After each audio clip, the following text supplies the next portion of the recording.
Welcome to Legal 123s with ByrdAdatto. Legal issues simplified through real client stories and real-world experiences. Creating simplicity in 3, 2, 1. And welcome back to another episode of the Legal 123s with ByrdAdatto. I'm your host, ByrdAdatto, with my co-host, Michael Birdman Bird. Thanks, Brad. As a business and healthcare firm, we meet a lot of interesting people and learn their amazing stories. And today's no different. In today's episode, we're going to talk with our friend, Ryan Parrott, a.k.a. the Birdman. Regrettably, Birdman and I are not related. Ryan is Birdman with an I, and I'm Birdman with a Y. Now, Michael, as you know, our good friend Birdman served in the military, and thank you for your service, sir. Thank you. And as such, he served as a Navy SEAL. And for those who do not keep up with the military, I have a quiz for you, Michael. Do you know how many active duty personnel are currently serving in our country? Well, Brad, as a faculty member for ByrdAdatto University, it does come with privileges. And I have my own research assistant. Her name is Siri. I'm curious if your research assistant, Siri, gets the same answer that my research assistant, Alexa, got for me. Well, let's see. Siri got less than 0.5% of the U.S. population. That is correct. As of July of 2020, the U.S. military has 1.3 million active duty personnel. My next question, of the 1.3 million active duty personnel, how many serve in the Navy? Well, my research assistant is moving slow, so I'm going to guess around 300,000. Pretty close, very close. As of July of 2020, a little over 327,000 are in the Navy. So let's dive deeper, pun intended. Of the 327,000 Navy personnel, how many qualify to attend BUDS each year? Well, Brad, we've hit our first vocabulary word for the day.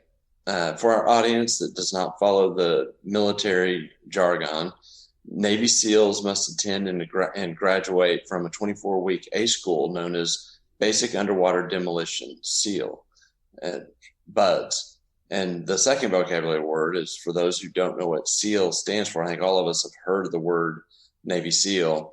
It stands for Navy Sea, Air, Land Teams. Perfect. Now, thanks for the clarification for our audience. I think those are important words to know because as we progress, these are things they should know.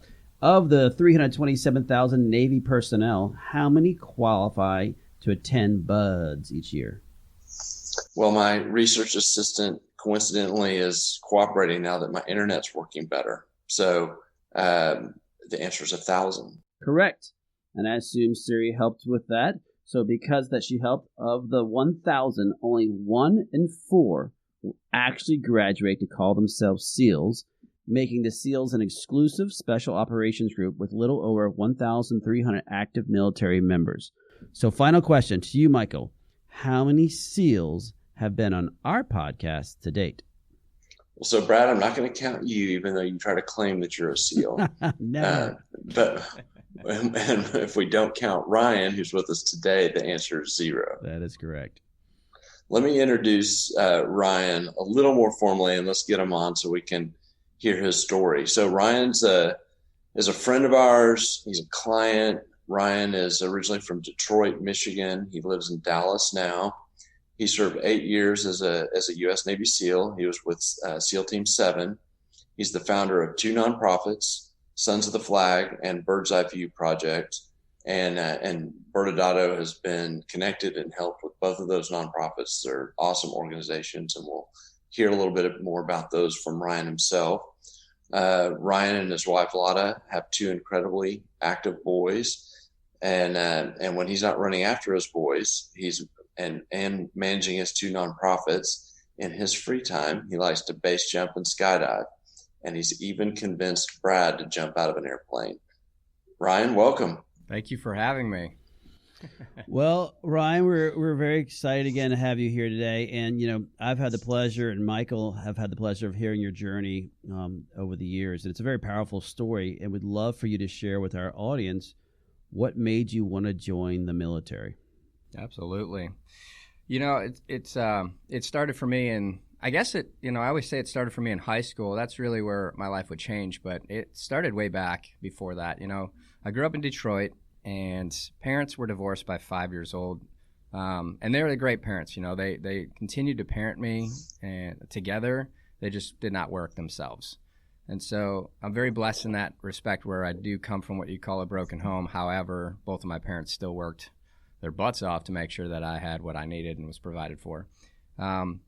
But that made it difficult for me in life, because I would move from parents' house to parents' house. Things would change, had to move. And so it would be very difficult for me to make friends, and it would be very difficult for me to understand studies, because I'd go from one curriculum to the next. And so I would find myself failing multiple subjects in school without any friends, and having to live with inside my head, basically just talking to myself and, trying to interact with toys that I had versus people. So I think it slowed me in a way in that area, both those areas, which is why overall today I collect people. I really do collect people. I love my relationships. They are everything to me, and I'm grateful that I have so many relationships now. In high school, I was failing just about every subject in school, and there was a teacher who was a Marine in Vietnam who only talked about Marine Corps. So obviously I had a grandfather who served in World War II in the Navy, one in World War II in the Army. So I knew a taste of military from their perspective, but no force, nothing was forced upon. And then Marine Corps, because of my teacher, who was just the most boisterous, obnoxious person who would just run around the room every day screaming with the American flag like the whole room's on fire. Well, that's ultimately, one day, instead of being the typical charismatic guy that he was, he just stood before us with an American flag and said, "Ladies and gentlemen, there's only one thing better than the Marine Corps, and that's the U.S. Navy SEALs." I'd never heard about the SEALs before. Nobody was talking about the SEALs back then. And I listened to him. And, of course, he made it sound like SEALs live on the moon and they breathe water and they do all this crazy stuff, which I assure you we do, all of it. It's true. So join. But ultimately, I was so riveted by this information that I said, I want to talk to him after class. And I did. And he laughed at me. He's like, "You want to do what?" And I said, "I want to be a SEAL." And he said, "Dude, you're not even passing my class, and it's an elective. How are you going to make it through the toughest school that the military has to provide?" And, of course, just looking at him, all 120 pounds, 5'8", and like, I had no good answer for it. But he kept his word, and that's why I enjoy educators and why it's so important that educators do the right thing, continually keep their word, because the next day I showed up to class and there was a Reader's Digest magazine sitting on my desk. It talks about the making of an American warrior, a guy named Jeff Wright, who was a Marine, who got out, went into the Navy to be a SEAL. And that told me everything I needed to know in that 7 pages of, what I was in for. I mean, enough of it anyway. I was so riveted. So at that point, I went back to being a screw-up, failing every subject in school. And I was sitting in class, and the teacher ran over to the TV, turned it on, and you see a building on fire. And then all of a sudden, as we're watching the newscast, the second building gets hit by a plane. And then the newscaster says, this is definitely a terrorist attack. And right then and there, I got up. I left school. I skipped, and I went right to the recruiter station. I said, "Hey, man, whatever it takes, I want to get into the Navy. I want to try to be a SEAL. Sign me up." So that's the journey where it all started.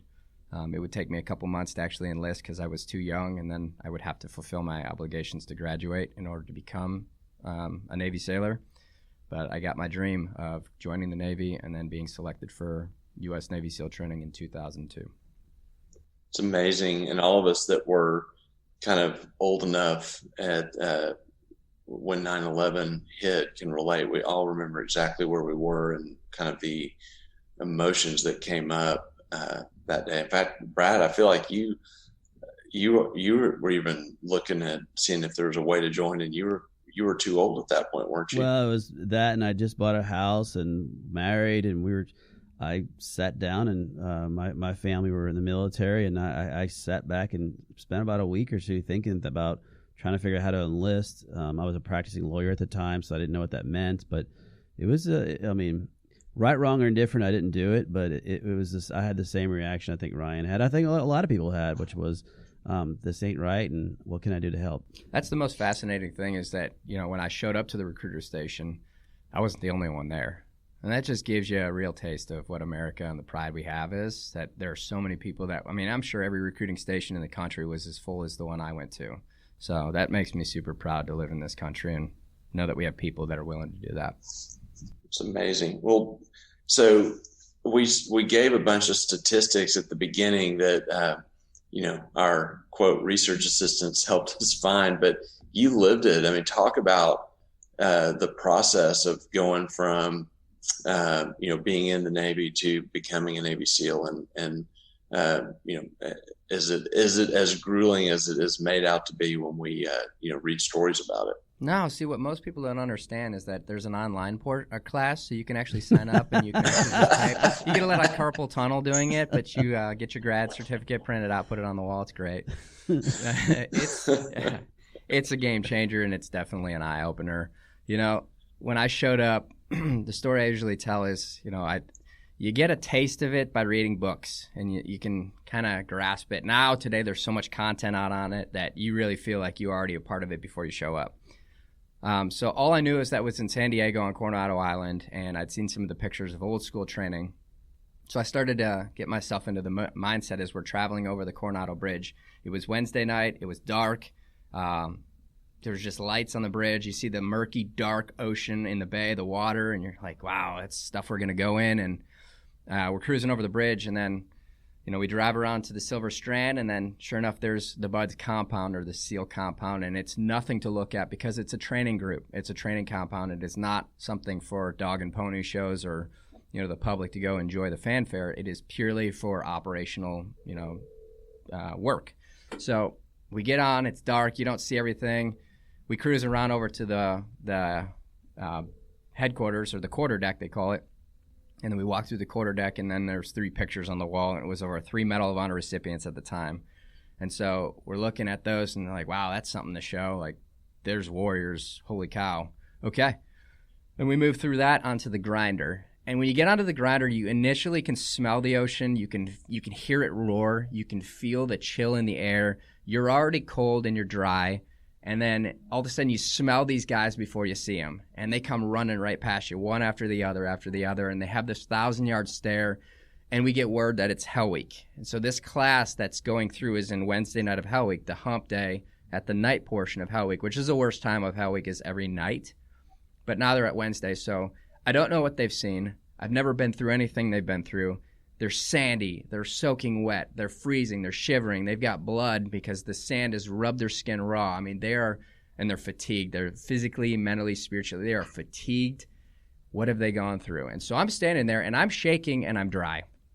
And I can't imagine what they're going through. And then they run past me. Nobody looks at us. And then all of a sudden, the last guy on the train turns around and looks at me directly eye to eye, and then sticks his tongue out like, yeah, brother, having a good time. And I thought to myself, wow, he's still alive. That's cool, and I'm home. This is where I belong, because I get that weird humor.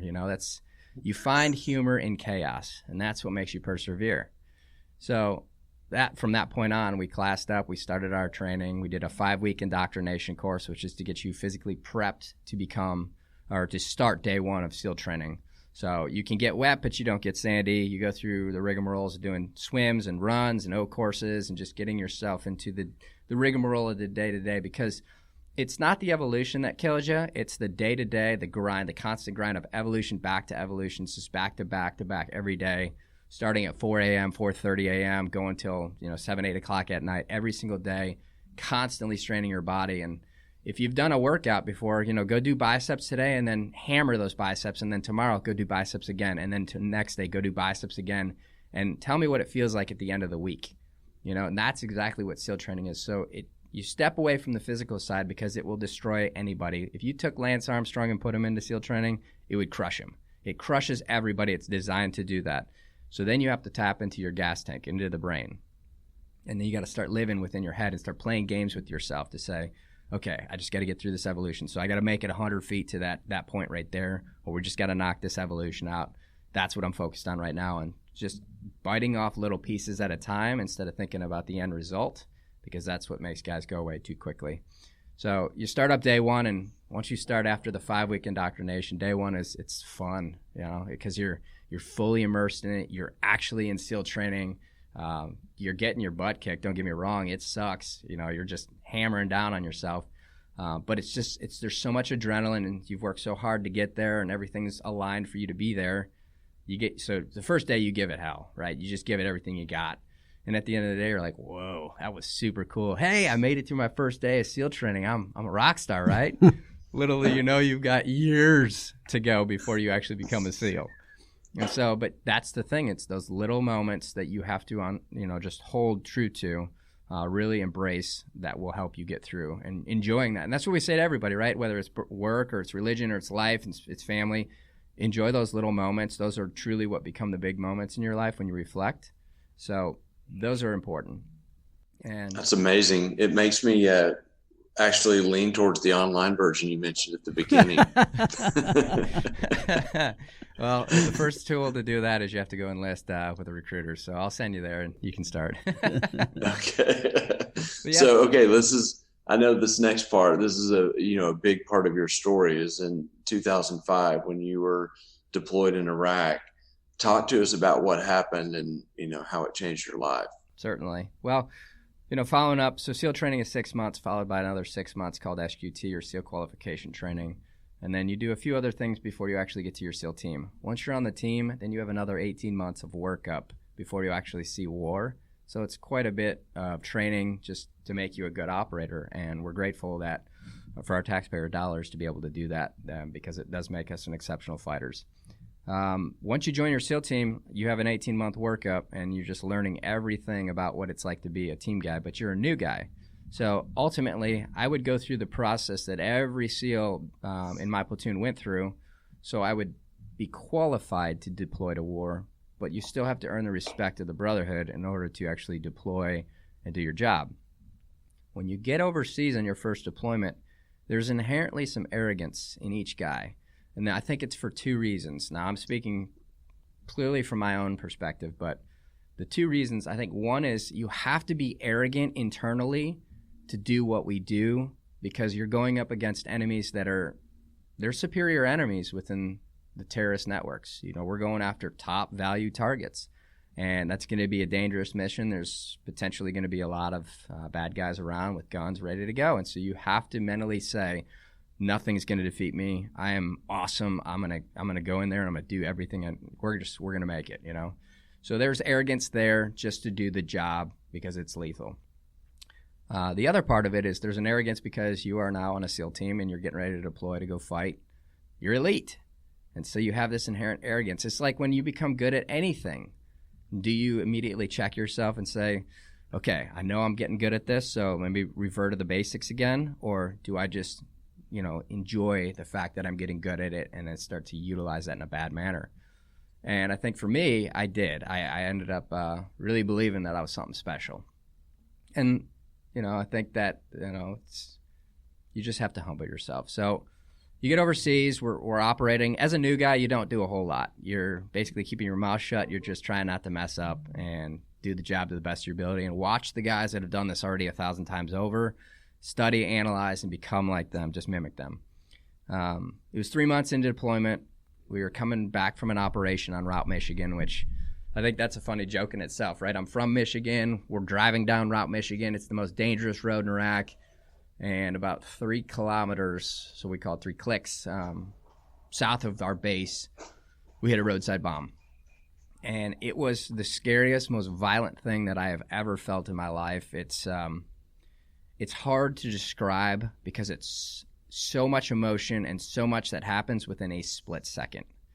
And for those that actually stay, cognizant of what's happening like I did, it's very real. It's very serious. And so it basically blew me straight up out of the turret into the sky. And we like to make a running joke that, oh yeah, Birdman went flying like 2,000, 3,000 feet. Not even close. I think I got ejected up onto the top of the vehicle, and then I actually rolled off.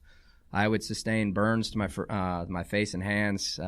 Shrapnel was spit through the car at a crazy volume, and it injured everybody in the vehicle a lot worse than I did. I was very fortunate. But then again, you see your teammates laying on the ground and they're suffering. You have to go render aid, and so that's exactly what our platoon did. And we worked really well together as a cohesive unit. It was about 22 minutes from the time that we were blown up to the time that everybody else was under the knife getting surgery, and everybody lived. So overall, a success to make it happen. That's one of the casualties of war that, you can't see. That's the worst enemy right there, because we'll fight anybody any day of the week. But when it comes to an IED, you have no idea where it's at. So It's basically a chicken shit way of fighting, excuse my language.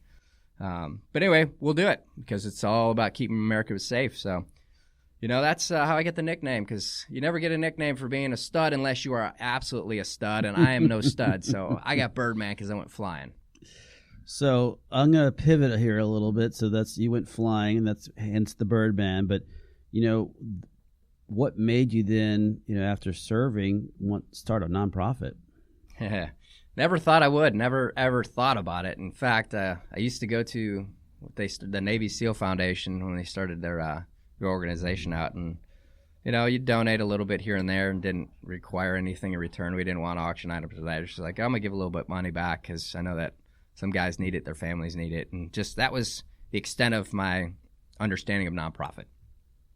So I get out in 2010. I did 8 years, and I moved to Dallas, Texas. I was going to take a job in concrete, which ended up falling through. The company was down considerably, and they were not hiring, they were firing. So I found myself in a bad position where, I was here in Dallas. I didn't know anybody. I didn't have a job, and that's a pretty bad place to be. On top of the fact that I had just given up a career that I could have stayed 30 years on that was just an exceptional, probably the best job in the world. I felt like I had accomplished what I wanted to when I was in the service. I was pretty proud of the work we did, and I was good. So anyway, I was struggling out here. I had no meaning and purpose. I had no mission, and that's what I think everybody struggles with when you look at your day-to-day life. It doesn't matter how much work you have or the stressors that are coming in. If you don't have a mission set that's bigger than yourself, you are constantly going to stress over where is it. You're going to constantly look for that that gratification.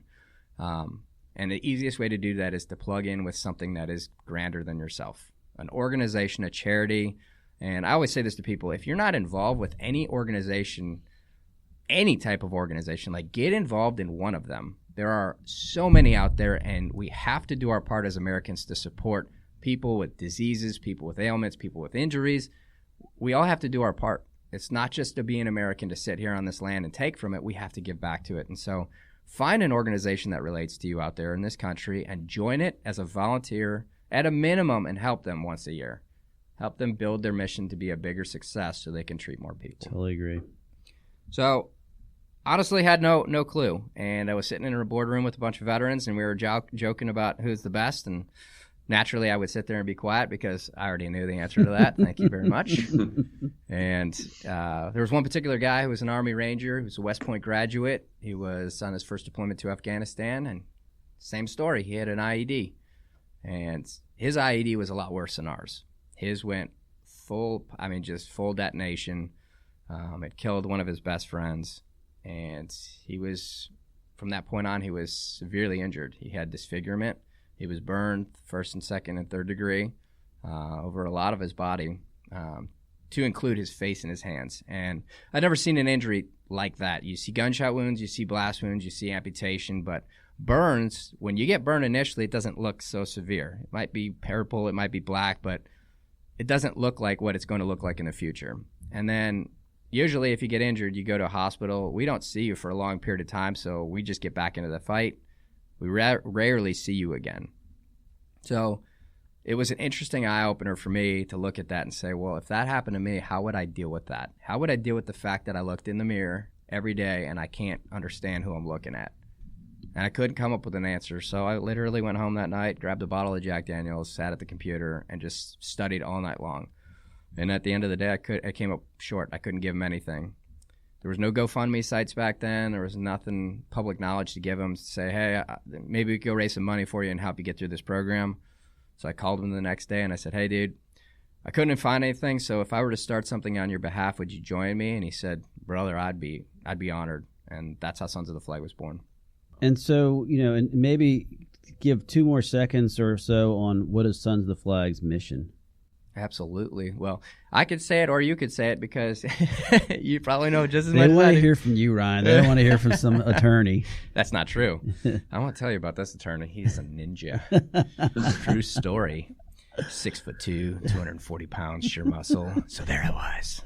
So anyway, Sons of the Flag, we started it really to be just a home for a burn patient to park themselves at. That's the biggest concern, is that when you get burned, there's no roadmap for you at that point. What do you do next? What happens when you get out of initial care, when your life-saving treatment is over with? When you leave the hospital, where do you go? What does this look like in full totality? Is this going to be a lifelong issue or whatnot? So we always would talk with burn patients in the infancy of this and say, what are your concerns? And they said, what's next for me? And so we wanted to go out and answer that question. So we spent the first couple of years traveling to different burn units, talking to doctors, the key physicians, reconstructive surgeons, nurses, the healthcare providers, everybody, and patients to find out what this looked like. And we kept getting the same answer. The patients would always say, where do I go next? The doctors would say, we're limited because there's just not enough funding with burns. And ultimately, there's not enough people talking about it. And it's one of those injuries that will never go away. It's a severe injury that will last you a lifetime, and it is one of the most horrific, painful injuries you can endure. So after answering these questions by saying, you know what, instead of trying to find answers out there, why don't we become the answer? So then we changed ourselves to Sons of the Flag, revolutionizing burn care for all Americans. So now, if a burn patient hears about Sons of the Flag, they will realize that we are here for them. We only focus on burns, and they could go to our website to apply for anything they need related to the burn. Whether that be surgery, we have a program called Mission Reconstruct Freedom that actually sends them through surgery with our top doctors on the team that are all certified reconstructive burn surgeons. They are not plastic or general surgeons only. They've done their fellowships. They are elite, or what we call tier 1 doctors. So they could get surgery, and that's pediatric to adult, veteran, first responder, active duty military, civilian, does not matter. You wear a burn, you're part of our team. We hire doctors. This is another program, fellowship. You see, right now, most of our doctors are a lot of the good doctors are over 50 years old that have been doing this for a long time. So in the next 10 to 15 years, there's going to be a mass exodus of burn surgeons. What do we do at that point? We don't want to play catch up and try to hire 300, 400 doctors. There are only 300 accredited burn surgeons nationwide. So we hire a doctor at a minimum every single year to become a burn surgeon. So we get a young, innovative, motivated doctor that's going to have a lifelong in this career. And we're continually hiring doctors. And this year we're trying to do 2 doctors. So we're about ready to do 50% of all new burn surgeons in the United States. Our goal is to hire all of them, to be 100% accountable for them, and then add to that mix so that when the 10 to 15 years comes up, there's somewhat of a mass exodus, we won't feel that. That's our goal. But you can apply at Sons of the Flag for anything. If you're a burn survivor or a family member of a burn survivor and you guys need help because you're struggling with payments or whatever, send your application in. We'll get right on it, and we'll help you out. You know, I'm just going to add, and obviously I'm very biased because I got to meet Ryan a long time ago and sat in a small conference room and got to hear his story. And I was hooked from day one after hearing how focused of an organization you were and how true you all been to your mission. So it's a phenomenal organization. That's why I'm so proud that to have been helping you guys throughout the years, and just to park myself next to y'all. That's a total privilege. I'm grateful. We're absolutely grateful. Well, I have one last question for you, and obviously you've shared a lot with us, so we're very appreciative. I know I personally could do this for 2 hours, but we always try to keep these things a little bit shorter for our audience. But tell me, when you were starting this nonprofit, or as you're running this nonprofit, for those who are thinking about starting a nonprofit, what's a big obstacle that you ran into when you started your nonprofit? I would have answered this question every year a little differently, but I think now, having been in the nonprofit space for 8 years, I would say if you're considering starting a nonprofit, I think the first thing you should do is really join another organization that already exists to see how it works, see how it functions, and I wouldn't say like a small mom and pop shop organization. I would look at something that's already sustained and established and try to join them as a volunteer, to understand the inner workings of it, what it really takes to run one, because it's much like a license. They give you a license to drive your car at 16 years old, and then you're off to the races, right? And I would not say that a lot of kids are qualified to drive a car. They give a 90-year-old person a vehicle, and yeah, they've been driving for 100 years, but at the same time, are they really qualified? And so I was not qualified to run an organization when I got the tax-exempt status to run an organization, and that becomes a problem. And why you see most of the small charities fail is because you have no background, no backstory on how to run one. So join a different organization, something that relates to you, work with them for 6 months to a year, and ask the questions, really get yourself engulfed in how it works, so that if you intend to run your own someday, you at least have a backstop on how to run one. Don't just go into it blindly, like anything in life. Because it does make it very difficult. You're going to have to raise a lot of money. You're going to have to negotiate all kinds of stuff. You're going to have to realize who you need on the team to make this thing sustainable. And all of that has a cost associated with it. So, it's a difficult thing. I used to say that charities were, silly. I didn't think there was any, it wasn't hard, whatever. They just do fun things here and there on the weekends. And then when I got involved and started running one, I realized that it's probably the hardest job that I've ever done. It's constant, and you're not doing it for yourself. You're dealing with other people's lives here, so you have to hold that at the highest esteem and, treat it that way. So just learn the stuff you want to do. And here's the other kit and caboodle to that. As you're working in another organization, you might find that you absolutely fall in love with that organization and you just stick with their mission and continue to help them focus and grow, as opposed to opening up your own. And the last thing I'll say is, before you decide to start a charity because you initially see a gap within your circle, go and look out there in the country to make sure it doesn't already exist. We don't need to keep populating this country with different charities that all do the same mission set. Go look to make sure that it doesn't already exist. If it doesn't exist, start it up all day long. If it does exist, maybe talk to them first and get in behind them and try to help them grow their brand. That'll definitely help out America. Awesome. Well, as always, when I talk to you, Birdman, it's both enlightening and inspiring. We're so grateful to have you on the Legal 1-2-3s with ByrdAdatto. What we'll do next is go to a break, and we'll let you go, and then Brad and I will take just a few minutes, not to try to ruin everything you just said, by talking a couple of legal pointers on nonprofits. Yeah, I'm grateful for your time, for having me here, and for all the work that you've done for us over the years. It's, there's one thing that we were told: we needed a lawyer, we needed a CPA, and then, we need to figure out how to get some money. And I don't know where I'd be without you guys. It's just, there's a lot of stuff we don't understand. So thank you for all the work that you've done. I always tell people, there's only one person that's ever told me not to told me to do something that I actually listened to, because I'm pretty blunt and I'm like, all right, I hear you, but I'm doing it. This is just, that's how I am. And Brad actually stopped me not too long ago from doing something that, who knows what the outcome would have been, but he didn't force me. He just said, let's think about that for a second. And I was like, oh crap, here we go. And I thought about it and I was like, yeah, he's right. All right, I'm going to just shut my mouth. So I appreciate everything, both on the legal side and then the friendship side. You guys are awesome, and I will stay with your firm forever. Thank you, sir. Thank you. Many business owners use legal counsel as a last resort rather than as a proactive tool that can further their success. Why? For most, it's the fear of unknown legal costs. ByrdAdatto's Access Plus program makes it possible for you to get the ongoing legal assistance you need for one predictable monthly fee. That gives you unlimited phone and email access to the legal team, so you can receive feedback on legal concerns as they arise. Access Plus, a smarter, simpler way to access legal services. Find out more. Visit ByrdAdatto.com today. And welcome back to Legal 1-2-3s with ByrdAdatto. I'm your host, ByrdAdatto, with my co-host, Michael Byrd. Michael, that was an amazing story to listen to what Ryan had to said. I think you summed it up right before we went to commercial best. He's so inspiring to be around. Very intense but fun-loving guy, and I think that really describes who he is from being a SEAL, that he can take something very intense but still have a lot of fun. So I was super excited to have him in the studio. But, Ryan brought up a lot of points about starting a nonprofit, and I'd love to hear your thoughts, because both of us are extremely active in working with nonprofits.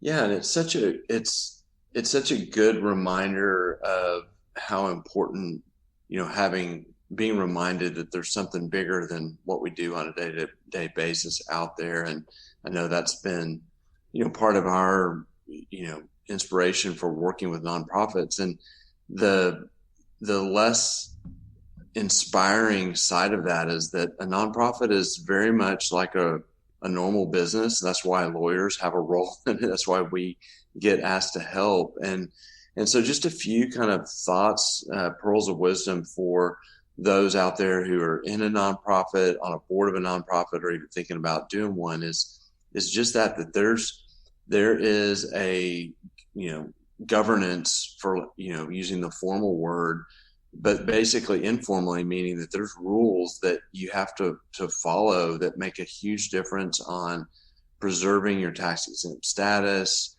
preserving your protection as a nonprofit in the state where you're formed, and really protecting the board of directors. The board of directors of a nonprofit owe a fiduciary duty to the nonprofit, and so it's it's a big deal. And then finally, to make sure you have all these rules in place also can significantly affect your ability to fundraise. The more sophisticated you get with philanthropists and organizations that give, the more they're going to do their due diligence and look at the infrastructure of a nonprofit. And so that's kind of where we help. And whether we're actually on the board or just helping, on a non-board role as attorneys with our nonprofits.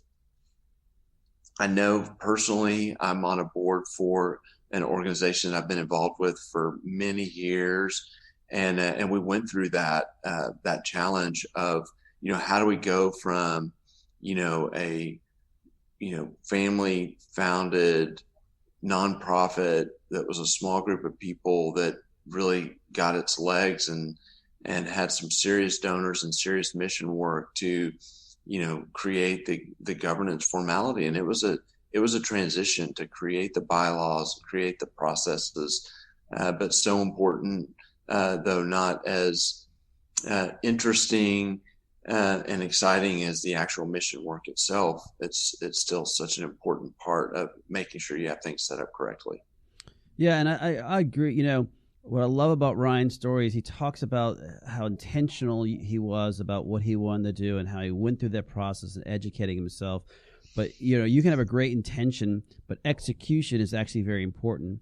And a lot of people, they'll go try to start a nonprofit and they don't realize truly starting a nonprofit to be a tax-exempt nonprofit, you really have to be very careful and meticulous about literally dotting the I's and crossing the T's, because if you're going to go out there and fundraise, you definitely want people to give money to you. And a lot of people make the mistake, they form what they believe to be a nonprofit, and they don't get their tax exemption. And that puts you back, especially when it comes to the nonprofit world. That can actually set you back for months at a time because you got to amend everything. So it's really important, if you are thinking about starting a nonprofit, to make sure you're working with counsel and CPAs who understand the importance of filing. And for those who aren't familiar, one small step to the side, the legal side, is you do have to file something with the state that you're in, and you have to file it purposeful, again, knowing that those records that you're providing to the state will then be reviewed later by the IRS to determine whether or not you should get that tax-exempt application. The one that everyone always wants to get is known as a 501c3, because those who give money to a 501c3 gets the biggest bang for their buck literally when they donate to your organization. So again, these are things that as you're starting, it sounds like we're getting in the weeds, which we are a little bit, but we want to make sure that if you are doing it, especially because of timing issues you start running into, we've unfortunately dealt with people who've gone out, try to form their own nonprofit, and then we had to go back in and fix it for them. So those are some minor steps that I'd caution the people on. But I'll tell you what, Michael, you kind of said this at the beginning, is, as a firm and as the individuals we surround ourselves with, I love seeing, we love helping others succeed. And I definitely think, hearing Ryan's story and success, like I told him, I'm so privileged. I feel so privileged to be able to park ourselves next to him and see what a great work he does. Awesome. Thanks again for joining us today. And remember, if you like this episode, please subscribe. Make sure to give us a 5-star rating and share with your friends. You can also sign up for the ByrdAdatto newsletter by going to our website at ByrdAdatto.com. ByrdAdatto is providing this podcast as a public service. This podcast is for educational purposes only. This podcast does not constitute legal advice, nor does it establish an attorney-client relationship. Reference to any specific product or entity does not constitute an endorsement or recommendation by ByrdAdatto. The views expressed by guests are their own, and their appearance on the program does not imply an endorsement of them or any entity they represent. Please consult with an attorney on your legal issues.